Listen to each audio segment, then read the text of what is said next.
अस्सलाम वालेकुम and welcome to current tutorials. अच्छा, आज की लेक्चर में हम आइल्स का एक इंट्रोडक्शन लेंगे। ठीक है, इसके मेन जो 4 पार्ट्स हैं उसके बारे में हमने अलग-अलग से वीडियो बनानी है। ठीक है, रीडिंग, राइटिंग, लिसनिंग या स्पीकिंग को कैसे बेहतर बनाया जा सकते हैं उसके लिए हम अलग से डिस्कस करेंगे। आज इंट्रोडक्टरी लेक्चर है। ठीक है, तो स्टार्ट करते हैं।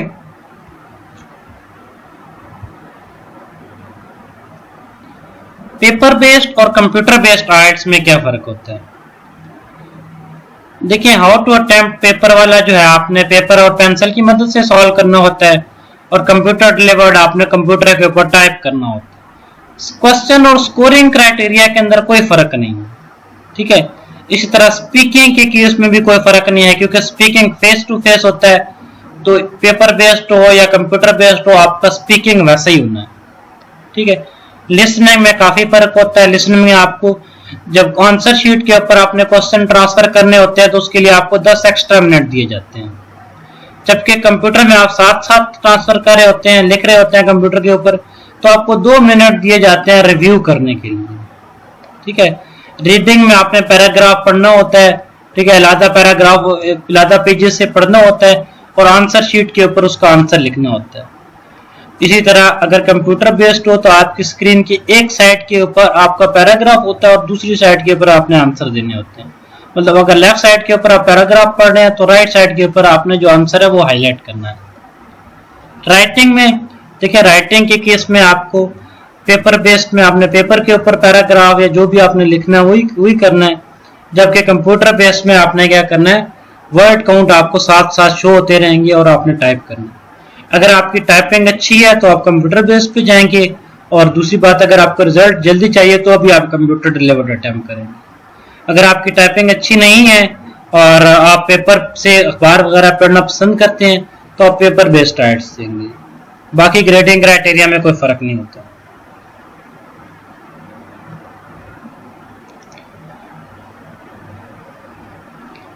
आइल्स एकेडमिक देखते हैं।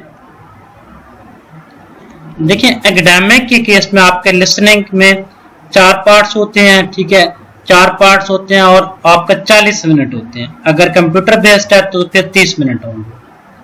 ठीक है, 4 पार्ट्स हैं, 40 क्वेश्चन है। ठीक है, 40 क्वेश्चन होते हैं और उसमें नेगेटिव मार्किंग नहीं होती। आपने सुनना होता है और साथ साथ क्वेश्चन आंसर लिखने होते हैं, और 10 एक्स्ट्रा मिनट पेपर बेस्ड के केस में आपको दिए जाते हैं ताकि आप आंसर शीट के ऊपर प्रॉपर तरह से आंसर ट्रांसफर कर सकें। जबकि कंप्यूटर बेस में आपको 2 मिनट दिए जाते हैं ताकि आप रिव्यू कर लें। रीडिंग के केस में 3 लॉन्ग पैराग्राफ्स होते हैं। उन 3 में से हर एक में से 13 14 क्वेश्चन होते हैं और 40 नंबर होते हैं। ठीक है, और इसका लिसनिंग और रीडिंग जो है ना, इसका हम आगे चार्ट भी देखते हैं कि किसके कितने नंबर होते हैं। टोटल 60 नंबर होते हैं। ठीक है, राइटिंग के केस में आपको पहला टास्क होता है, आपको पिक्चर, ठीक है, फ्लो चार्ट, डायग्राम दी जाती है, इसके ऊपर आपने 150 वर्ड्स लिखने होते हैं। दूसरे केस में आपको एक एसे दिया जाता है जिसके ऊपर आपने 60 मिनट टोटल आपको दिए जाते हैं लिखने के लिए। ये दोनों टास्क आपको एक साथ ही मिल जाते हैं। Speaking face to face like as an interview होता है। पहले में जनरल क्वेश्चंस होते हैं, दूसरे में आपको क्लू कार्ड दिया जाता है जिसमें आप 1 मिनट सोचते हैं और 2 मिनट उसके ऊपर बोलते हैं। तीसरे में उस क्यू कार्ड के रिलेटेड टॉपिक दिए जाते हैं। ये वाला ज्यादा मुश्किल पार्ट होता है अगर आपने अच्छा स्कोर करना है। ये 10 से 15 मिनट का होता है। आइल्स जनरल देखते हैं। देखिए, लिसनिंग के केस में 4 पार्ट्स होते हैं, 40 क्वेश्चन होते हैं, कोई नेगेटिव मार्किंग नहीं होती। ठीक है, अगर आपका पेपर बेस्ड है तो 40 मिनट मिलेंगे क्योंकि 10 एक्स्ट्रा मिनट देते हैं। कंप्यूटर बेस्ड है तो एक्स्ट्रा मिनट नहीं होता, 30 मिनट ही होता है। रीडिंग के लिए 3 सेक्शन होते हैं। ठीक है, रीडिंग का जो लिसनिंग का मॉड्यूल और स्पीकिंग का मॉड्यूल है ना, ये जनरल हो या एकेडमिक हो, दोनों के केस में सेम होता है। ठीक है, लिसनिंग, रीडिंग और राइटिंग में फर्क होता है। रीडिंग इसकी कंपैरेटिवली इजियर होती है जनरल के मॉड्यूल में, लेकिन इसकी स्कोरिंग भी टफ होती है। ठीक है, अगर फर्ज करें आप 38 सही क्वेश्चन देते हैं तो आप एकेडमिक के केस में आप हो सकता है 8.5 ले रहे हो और जनरल के केस में आप 7.5 ले रहे हो। ठीक है, एक पूरे बैंड का भी फर्क हो सकता है। तो इस केस में आपका पैराग्राफ आसान होता है, लेकिन आपने कोशिश करने के ज्यादा से ज्यादा सही अटेम्प्ट करें।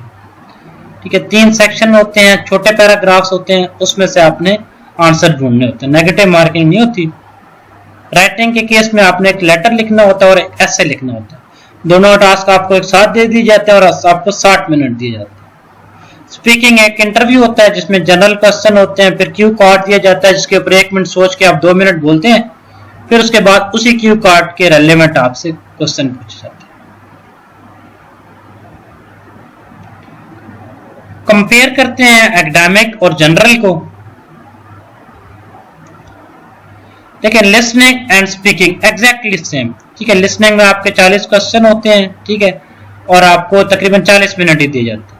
स्पीकिंग में आपका इंट्रोडक्शन होता है, क्यू कार्ड होता है और उसके ऊपर आपकी डिस्कशन होती है। रीडिंग और राइटिंग दोनों केसेस में डिफरेंट होता है, ठीक है।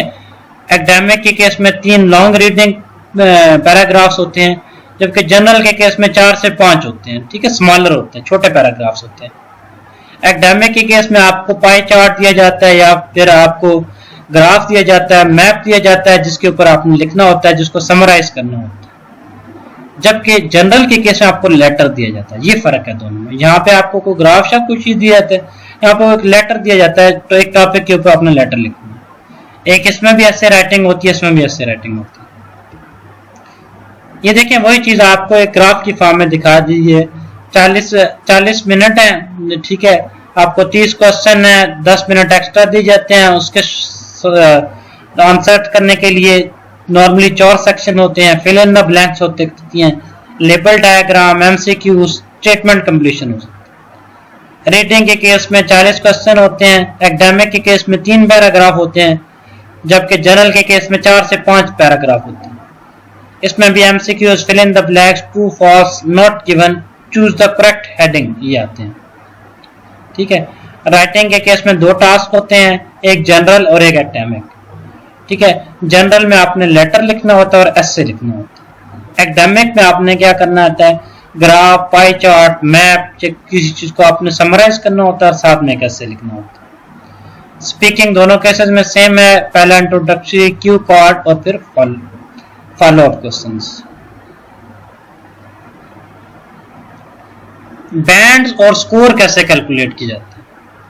देखिए, राइटिंग और स्पीकिंग का उनका अपना सिस्टम होता है। वो कंप्रीहेंशन चेक करते हैं, स्पेलिंग चेक करते हैं, आपने किस तरह पैराग्राफ्स को मिलाया हुआ है, ठीक है, आपकी ग्रामर कैसी है, आप वर्ड्स को रिपीट तो नहीं कर रहे। तो इस बेसिस पे राइटिंग और स्पीकिंग की चेकिंग होती है। लिसनिंग और रीडिंग जो है ये टेबल की बेस पे होते हैं, टेबल आपको दिखाते हैं।